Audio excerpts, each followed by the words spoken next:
ඔබතුමාට විනාඩි 14ක් කාලයක් ලැබෙනවා. கௌரவ பிரதி குழுக்களின் தவிசாளர் அவர்களே, முதலில் எனது நன்றியை தெரிவித்துக் கொள்கின்றேன். இன்று நடைபெறுகின்ற இந்த விவாதம் என்பது பட்டளந்த வதை முகாம் பற்றிய வரலாற்று ஆவணங்களுக்கு ஆன ஒரு அத்திவாரத்தையும் அதற்கான ஆதாரங்களையும் மேலும் மேலும் நிரூபிக்கின்ற ஒரு விடயமாகும். அந்த வகையில் விசேடமாக நாங்கள் இரண்டாவது பட்டளந்த வதை முகாம் என்கின்ற போது 1987 ஆண்டு 89 காலகட்டங்களில் இந்த பட்டளந்தை வதை முகாம் மாத்திரமல்ல, நாடு தழுவிய ரீதியாக வதை முகாம்கள் நிலவியது. நாடு தழுவிய ரீதியாக ஆயிரக்கணக்கான எங்களுடைய சகாக்கள் கொன்றொழிக்கப்பட்டார்கள், சித்திரவதை செய்யப்பட்டார்கள், பல்வேறு இன்னல்களை சந்தித்தார்கள். அந்த வரலாற்று கதை என்பது பிரதி குழுக்களின் தவிசாளர் அவர்களே, அது எங்களுடைய வார்த்தைகளால் மாத்திரம் புனைய முடியாத, எழுத்துக்களால் மாத்திரம் எழுத முடியாத, இரத்தங்களால் எழுதப்பட வேண்டிய வரலாறு. அந்த வரலாற்று ரீதியான ஆவணங்களோடு நாங்கள் பார்க்கின்ற போது இன்றைக்கு காலையிலிருந்து பேசப்படு பொருளாக இந்த வதை முகாம்கள் பற்றியும் அன்றைய காலகட்டங்களில் எங்களுடைய மக்கள் மீது அன்றைய ஆட்சியாளர்கள் கட்டவிழ்த்துவிடப்பட்ட அடக்குமுறைகள் பற்றியும் பேசப்படுகிறது. அப்ப அந்த அடக்குமுறைகளை பற்றி பேசப்படுகின்ற பொழுது எங்கள் மீது மீண்டும் மீண்டும் இந்த எதிர்கட்சியினர் குற்றங்களை மாத்திரம் சுமத்தி கொண்டிருக்கின்றார்கள். அவ்வாறு குற்றங்களை சுமத்துகின்ற அவர்களிடம் நாங்கள் கேட்கின்ற ஒரே கேள்வித்தான், வேறு எதுவும் அல்ல. பிரதி குழுக்களின் தவிசாளர் அவர்களே, 1983 ஆண்டு வரைக்கும் நாங்கள் நிம்மதியாக நல்ல முறையில் அரசியல், ஜனநாயக ரீதியான அரசியலை முன்னெடுக்கப்பட்ட போது 1983 ஆண்டு ஜூலை மாதம் எங்களுடைய கட்சி தடை செய்யப்படுகின்றது. தடை செய்வதற்கான முக்கியமான காரணம் வேறு எதுவுமல்ல, 1983 ஆண்டு ஜூலை இனக்கலவரமாகும். அந்த ஜூலை இனக்கலவரம் தான் இந்த நாட்டினுடைய அரசியல் ரீதியாக ஒரு திருப்பு முனையாக அமைந்த வருடமாகும், அமைந்த சம்பவமாகும். அந்த கருப்பு ஜூலை என்பது இன்று வரைக்கும் கூட இந்த நாட்டில், அதாவது கரும்புள்ளியாக திகழ்கின்ற ஒரு நிகழ்வாகும். பிரதி குழுக்கள் தவிசாளர் அன்று அவ்வாறு தடை செய்யப்பட்டு அந்த தடையின் கீழ் நாங்கள் ஜனநாயக ரீதியாக எங்களுடைய கட்சி தடையை நீக்கும்படி நாங்கள் பலரிடம் கேட்டோம். ஜனாதிபதியிடம் கேட்டோம், ஜனாதிபதி செயலாளரிடம் கேட்டோம், ஐக்கிய நாடுகள் சபைக்கு எழுதினோம். இவைகள் எதுவுமே பயன்பெறாத நேரத்தில் அவர்களாகிய அடக்குமுறை கட்டவிட்டு விட்டு எங்களை அழிக்க முற்படுகின்ற பொழுது, அது மாத்திரமல்ல, நாட்டை நாசமாக்குகின்ற, நாட்டை காட்டி கொடுக்கின்ற பல்வேறு உடன்படிக்கைகள் செய்து கொள்ளப்பட்ட போது நாங்கள் பார்த்து கொண்டு இருப்போமாக இருந்தால், அதாவது நகாடு காவு கொள்ளப்படுகின்ற பொழுது எந்த ஒரு முதுகலும் உள்ள மகனும் மகளோ அதை பார்த்து கொண்டிருக்க மாட்டார்கள். அன்று அவ்வாறு அந்த நிகழ்வுகளுக்கு, அந்த காட்டி கொடுப்புக்கு எதிராக வீறு கொண்டு எழுந்த வீர மறவர்கள் தான் 1987 ஆண்டு 89 ஆண்டு எங்களுடைய சகாக்கள். அப்ப அந்த சகாக்கள் இன்றைக்கு இலங்கையில் பட்டளந்தையில் மாத்திரமல்ல, முழு நாடு முழுவதும் புதைக்கப்பட்டிருக்கின்றார்கள். புதைக்கப்பட்டவர்கள் இன்றைக்கு விதைக்கப்பட்டவர்களாக மீண்டெழுந்திருக்கின்றார்கள். அதனால் வேண்டி எங்களுக்கு எல்லோருக்குமே தெரியும், இன்றைக்கு நேற்றல்ல, இந்த அறிக்கை என்பது விசேடமாக சுமார் 46 வருடங்கள் ஆகின்றது. பிரதி குழுக்களின் தவிசாளர்கள் அந்த 46 வருடங்களுக்கு பிறகு இன்று மீண்டும் இந்த பிரச்சனை வெளியில் வருமாக இருந்தால் அதுதான் உண்மை ஒரு பொழுதும் மூடி மறைக்க முடியாது. அந்த உண்மை மீண்டும் மீண்டும் மிகுண்டெழுத்து அந்த உண்மையை கொன்றொழித்த நபர்களுக்கு எதிராக நிகுதியை நிலை நாட்டும் என்பது இது வரலாற்றின் ரீதியான விதி. அந்த விதியூடாக செல்லுகின்ற போது பிரதி குழுக்களின் தவிசாளர்களே, நாங்கள் இசை மட்டும் தான் பேசிக் கொண்டிருக்கின்றோம். அதாவது இந்த பட்டளந்தை வதை முகாம் வீட்டின் கொலைகாலிகளை, சித்திரவதை செய்தவர்களை அல்லது கொன்றொழித்ததற்கு காரணகர்த்தாக்களை தேடி கண்டுபிடித்து அவர்களுக்கான தண்டனை வழங்கப்பட வேண்டும், அவர்களுக்கான நீதியை நிலைநாட்டப்பட வேண்டும் என்பதில் மாற்று கருத்துக்கு இடமில்லை. பிரதி குழுக்களின் தவிசாளர்களே, அதற்கு நேரத்தில் வடக்கில் விசேடமாக மலையகத்தில் 1948 ஆண்டு இந்த நாட்டுக்கு சுதந்திரம் கிடைச்ச காலத்தில் இருந்து இந்த நாட்டில் ஒடுக்கப்பட்ட மக்களாக, இன ரீதியாக, ஜாதி ரீதியாக, மத ரீதியாக பின்சல்லப்பட்ட மக்களாக வாழ்ந்து கொண்டிருப்போர் வேறு யாருமல்ல, எங்களுடைய மலையக மக்கள், எங்களுடைய பரம்பரை. அவர்கள் ஒவ்வொரு காலகட்டங்களிலும் தேடி பார்க்கின்ற பொழுது இனவாக 1978 ஆண்டு எடுத்துக்கொண்டாலும் சரி, 77 ஆண்டு எடுத்துக்கொண்டாலும் சரி, ரத்த பலங்குட பெல்மதுல போன்ற பிரதேசங்கள் அடித்து நொறுக்கப்பட்டு அவர்கள் கொன்றொழிக்கப்படுகின்றார்கள்.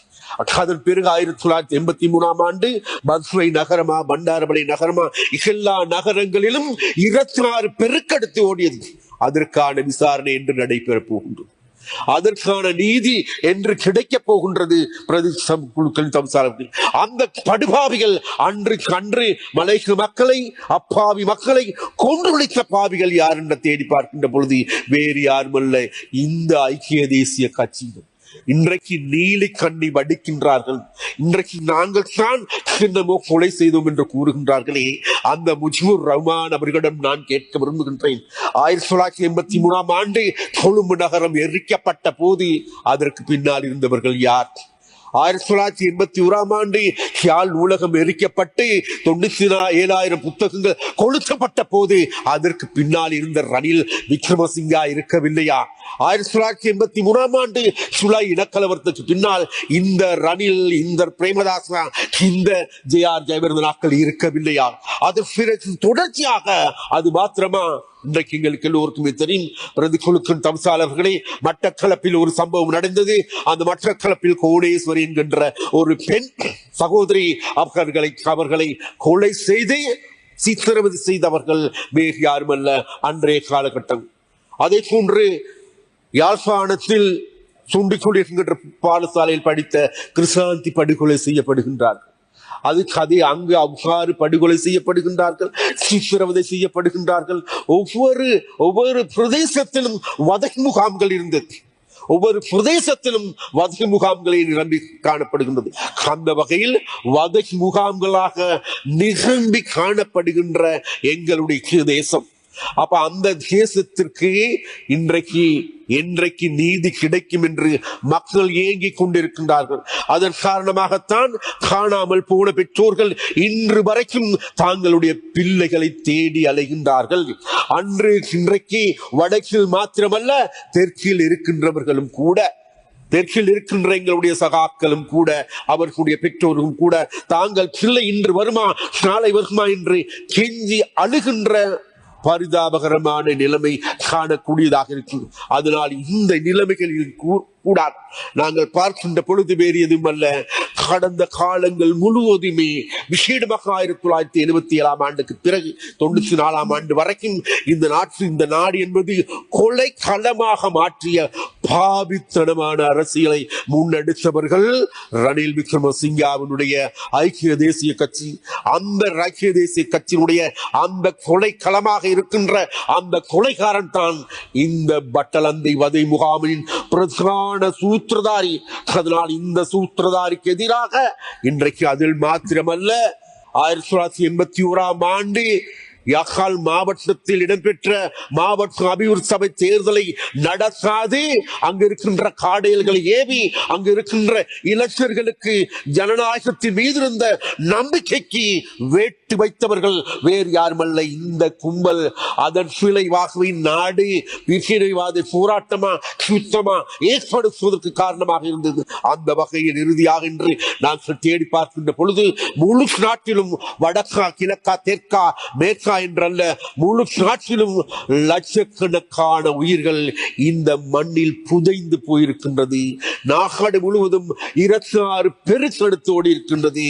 அவ்வாறான வேளையில் நாங்கள் இறுதியாக கூறுகின்ற ஒரே வார்த்தை தான், பிரதிக்குழுக்களின் தம்சாளர்களே, என்றும் நாங்கள் இவ்வாறான துன்பங்களை எதிர்கொண்டவர்கள் என்ற வகையில் 1989 ஆண்டு சிறைச்சாலைகளில் சித்திரவதைகளை பட்டவன் என்ற வகையிலும் அன்றும் கூட நாங்கள் மக்களையே நேசித்தோம், மக்களுக்காகவே செயல்பட்டோம். இந்த கதை நான் மாத்திரமல்ல, 1971 ஆண்டு எங்களுடைய கட்சி தலைவராக இருந்த பேரன்புக்குரிய ரோகண விஜயவீர் அவர்கள் கைது செய்யப்பட்டு யாழ்ப்பாண சிறைக்கு அறைக்கு கொண்டு வரப்படுகின்றார். கொண்டு வரப்பட்டதன் பிறகு சித்திரவதை செய்யப்படுகின்றார். கடுமையான சித்திரவதை. அப்பொழுது அவர் உணர்கின்றார், என்னை கொன்று விடுவார்கள் என்று நினைக்கின்றார். அவ்வாறு கொள்ளுகின்ற போது இறுதியாக மக்களுக்கு எதையாவது சொல்லி வைத்து விட்டு போக வேண்டுமே என்று எண்ணுகின்றார். அப்பொழுது அவர்களுடைய கூறுகின்றார், ஒரு கரி துண்டை உண்டை எடுத்துக்கொண்டு சுவர்கள் எழுதுகின்றார். எழுதுவதற்கு செல்லுகின்ற பொழுது அவருக்கு ஞாபகம் வருகின்றது, செக்கோஸ்லாவியா என்கின்ற நாட்டினுடைய ஜூலியஸ் புச்சிக் என்கின்ற ஒரு கம்யூனிஸ்ட்வாதியை பற்றி ஞாபகத்துக்கு வருகின்றது. அந்த ஜூலியஸ் புச்சிக் அவ்வாறு சித்திரவதை செய்யப்பட்டு கொல்லப்படுகின்ற பொழுது இறுதியாக அவர் எழுதிய வாக்கியம் தான் வேறு எதுமல்ல, மக்களே உங்களை நான் நேசிக்கின்றேன் என்று. அதனால் ஏனென்றால் உங்களை நேசித்ததன் காரணமாகவே இன்றைக்கு சிறையில் இருக்கின்றேன், நேசித்ததன் காரணமாகவே இன்றைக்கு எனது உயிர் பறிபோக போகின்றது. இருந்த போதிலும் மக்களே, உங்களுடைய எதிர்பார்ப்புகளை நிறைவு செய்ய முடியாதிட்டு என்னை மன்னித்து விடுங்கள் என்று ஜூலியஸ் புச்சிக் சொல்லுகின்ற அதே வார்த்தையை பிறகு 1971 ஆண்டு எங்களுடைய கட்சி தலைவரான பேரன்புக்குரிய ரோகிணி விஜய் அவர்கள் இந்த யாழ்ப்பாண சிறையில் வைத்து எழுதுகின்றார்கள். அந்த வகை பிரதி குழுக்கள் அவர்களே, மக்களை நேசிக்கின்ற கட்சியாக, மக்களை நேசிக்கின்றவர்களாக இருப்பது வேறு எதுமல்ல எங்களுடைய கட்சியாகும், தேசிய மக்கள் சக்தியாகும். அந்த வகையில் மக்களை நேசித்த எங்களுக்கு, மக்களுக்கு துரோகம் செய்தவர்களுக்கு எதிராக தண்டனை வழங்கப்பட வேண்டும். அதற்குரிய காலகட்டம் இன்றைக்கு உதயமாக இருக்கின்றது என்று கூறிக்கொண்டு அதற்கு நீதியையும் நியாயத்தையும் பெற்றுக் கொடுப்பதற்கான காலம் வந்துவிட்டது. அதனால் எதிரிகள் நடுக்கம் அடைந்திருக்கின்றார்கள் என்பதையும் கூறிக்கொண்டு அவர்கள் நடுங்கட்டும், நிச்சயமாக உண்மை வெல்லும் என்று கூறிக்கொண்டு விடைபெறுகின்றேன். நன்றி, வணக்கம்.